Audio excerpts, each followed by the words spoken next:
দিনাজপুর শহর থেকে প্রায় ৮ কিলোমিটার দূরে চেরাডাঙ্গি এলাকায় মাঘ মাসের শেষ সপ্তাহে বসে এই মেলা।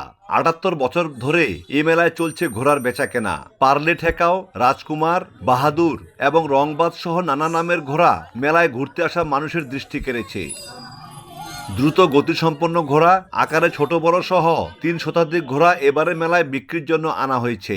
২০,০০০ থেকে শুরু করে ১.৫-২ লাখ টাকা পর্যন্ত দাম হাঁকাচ্ছেন ঘোড়ার ব্যবসায়ীরা। চেরাডাঙ্গি মেলাতে বেচতে আসছি, আচ্ছা এই মাত্র তোর একটা রেস দেখালাম। ঘোড়া কিনি, নিজের ঘোড়া শিক্ষা দেই, আবার বিক্রি করি। তারপরে আমি রেসের ঘোড়াও পালি। দাম ঘোড়া অনুপাতে ভালো ঘোড়ার ভালো মূল্য আছে। আমার মেয়ের জন্য একটি ঘোড়া নিব আমি। তবে এবার মেলায় প্রচুর ঘোড়া আনা হলেও ঘোড়ার দাম বেশি বলে জানান ক্রেতারা। আর ঘোড়ার দাম এখন বলতেছে ৫০, ৬০, ৬৫। দাম মনে করেন যে ঘোড়া পুষতি মনে করেন যে ২-৪-৫ হাজার টাকা বৃদ্ধি আছে।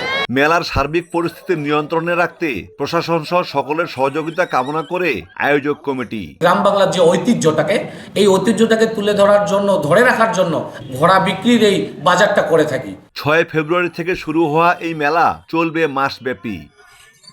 একরাম তালুকদার, বৈশাখী সংবাদ, দিনাজপুর।